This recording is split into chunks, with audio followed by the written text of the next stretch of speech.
Hello, मैं अनुराग पटेल, आपका दोस्त एंड होस्ट। मैं अपने यूट्यूब चैनल में आपका स्वागत करता हूं। जैसा कि मैंने पिछले वीडियो में आपको राजस्थान पढ़ाया था, नेक्स्ट हम गुजरात की बात करने जा रहे थे। तो हम इसमें आप एटलस खोल लीजिए। एटलस पे आप जाइए, गुजरात पे, political map and physical map पे, दोनों पे जाइए और जस्ट गुजरात ही खुलना चाहिए। तो जस्ट हम इसके पहले हम फिजिकल मैप आपको पहले दिखाएंगे, फिर इसके बाद पॉलिटिकल मैप में आप क्या होता है, शहर होते हैं छोटे छोटे, जैसे वो हो गए, तो हम उसको कवर करेंगे। तो हम जस्ट यहाँ पे ड्रा करे हैं, तो आपको दिखाते हैं। पहले बात बताएंगे हम गुजरात किससे अलग होकर कब बना था, फिर ये बॉर्डर किससे किससे शेयर करता है, जैसे किस कंट्री के साथ करता है, किस स्टेट के साथ करता है। तो हम ये जो गुजरात है ये महाराष्ट्र से अलग हुआ था, 1960 में अलग हुआ था। फिर इसके बाद जो इसकी लोकसभा की सीटें हैं, 26 सीटें हैं यहाँ पे। फिर हम गुजरात को ये हम ब्रीफली, आप एटलस मैप खोलिए, वहाँ पे आप फिजिकल मैप पे जाइएगा, पॉलिटिकल मैप पे अभी नहीं जाइएगा। तो इसके बाद ये हम यहाँ पे गुजरात को ड्रा किए हैं। आप अपने एक ब्लैक पेज ले लीजिए, वाइट वाला, उस पर ड्रा करिए। तो ये पहले बॉर्डर किससे किससे शेयर करता है, इधर पाकिस्तान से शेयर करता है, ऊपर देखते जाइएगा। फिर इसके बाद स्टेट अगर पूछे तो ये राजस्थान से शेयर करता है, इधर एमपी से शेयर करता है बॉर्डर। फिर इसके बाद अगर इधर से पूछे, ये हमारा महाराष्ट्र से शेयर करता है बॉर्डर। इसके बाद हमारा ये पूरा पाकिस्तान का एरिया आ जाता है यहाँ तक। फिर ये हमारा इसी पे जो ये वाला कच्छ है, ये रण ऑफ कच्छ है, इसको रण का कच्छ बोलते हैं, ये यहाँ की ये है। फिर ये वाला है गल्फ ऑफ खंबात, खंबात की खाड़ी बोलते हैं हिंदी में। फिर इसके बाद हम देखेंगे यहाँ पे जो डिस्प्यूटेड एरिया है पाकिस्तान और गुजरात के बीच में, वो है हमारा सरक्रिक। एक सरक्रिक नाम के सरक्रिक है जो 24 पैरेलल लाइन्स है। तो हमारा किसके बीच में डिस्प्यूटेड एरिया है, गुजरात के रण ऑफ कच्छ के, पाकिस्तान और गुजरात के बीच डिस्प्यूटेड एरिया है। तो हमारा सबसे बड़ा यहाँ से, हमारे जो राजस्थान के हमें लूनी नदी अभी पढ़ाए थे, तो वहीं यहाँ आके रण ऑफ कच्छ पे यहाँ पे विलुप्त हो जाती है। जहाँ से यहाँ का जो प्रदेश है रण ऑफ कच्छ, ये बहुत दलदल इलाका है। यहाँ पे इंडिया का भी और पाकिस्तान का, अगर इधर आप पाकिस्तान पे भी जाएंगे तो पाकिस्तान का ये वाला जो इलाका है ये भी दलदल है। इसके बाद हम इसके कुछ यहाँ पे छोटे मोटे द्वीप है, जैसे एक पंचम द्वीप है, उस पर आप देखेंगे अगर एटलस मैप में, तो उसमें ये वाला द्वीप है ना, तो हरे कलर का होगा। अगर हम ग्लेशियर बताएंगे तो व्हाइट कलर का होगा, अगर लेक बताएंगे वो भी व्हाइट कलर का होगा।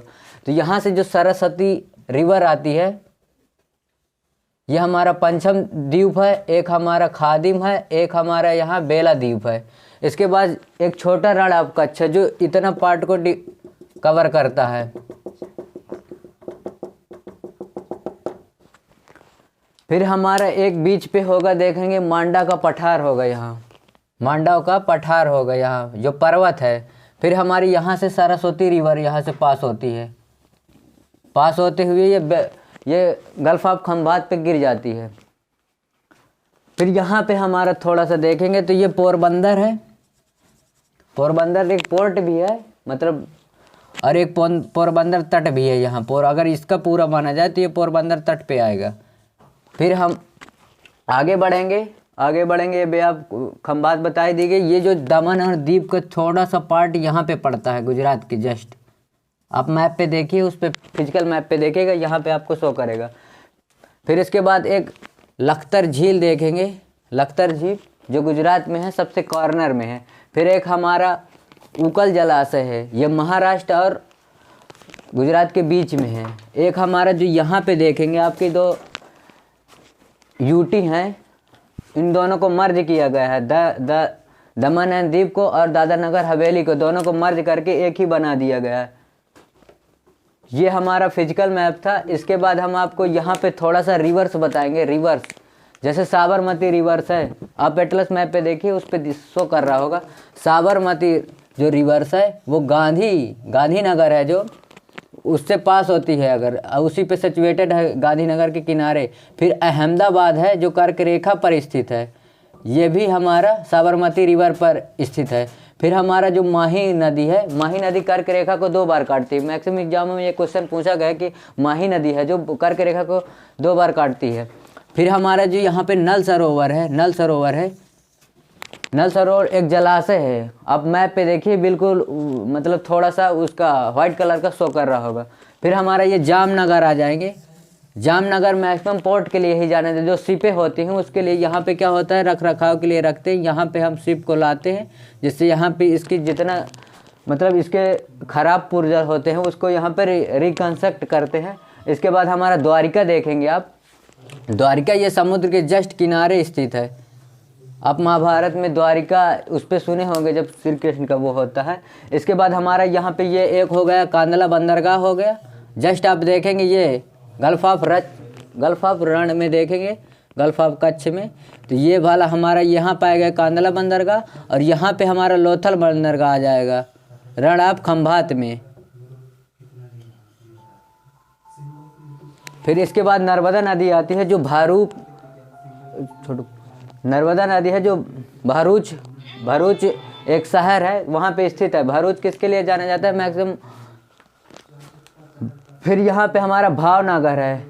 भावनगर में मैक्सिमम क्या होता है, नमक के लिए भावनगर बहुत फेमस है। वहाँ पे जो साल्ट बनता है जो हम लोग खाते हैं, टाटा वाला हो गया, उसको और रिसाइकिल करते हैं, जिससे उसके मतलब जो कमियां होती है उसको दूर करके फिर टाटा नमक वहीं से हमारा छपता है। मैक्सिमम तो साल्ट लेक वो जो है ना, ये राजस्थान वाली पड़ा है, वहाँ से साभर लेक से आता है, पर यहाँ से भावनगर भी नमक के लिए फेमस है।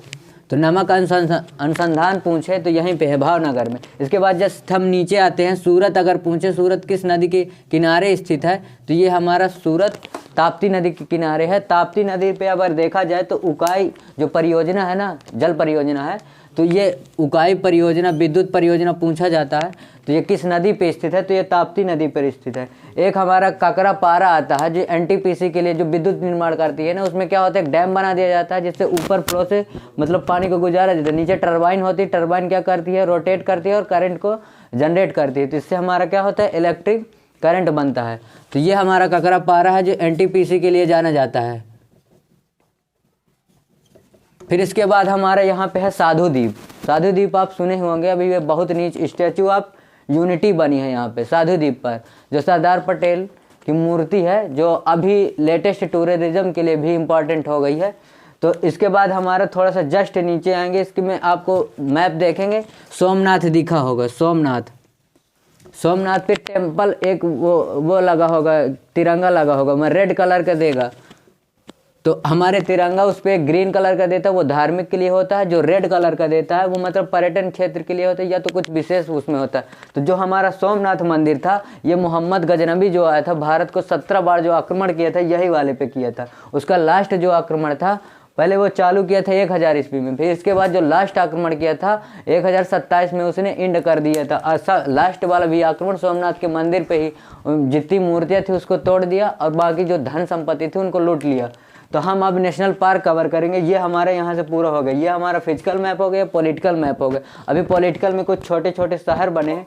सॉरी, यहाँ पे एक भुज था, भुज एक गुजरात में है, जो वहाँ पे एक बहुत बड़ा वो आया था, क्या भूकंप आया था 2004 में आया था भूकंप।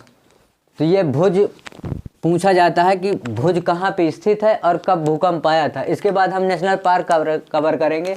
तो हम सबसे पहले नेशनल पार्क, अब ये देख ही रहे नेशनल पार्क का, पहले हमारा नारायण सरोवर है, फिर हमारा छोटा रण है, फिर इसके बाद नल सरोवर है, फिर इसके बाद बेलवादर है, फिर इसमें गिर नेशनल पार्क जो है, गिर राष्ट्रीय उद्यान जो है, ये हमारे मतलब बब्बर शेर के लिए जाना जाता है। मैक्सिमम पूछा तो ये वाला क्वेश्चन पूछता है, गिर राष्ट्रीय उद्यान किसके लिए जाना जाता है, ये बब्बर शेर के लिए।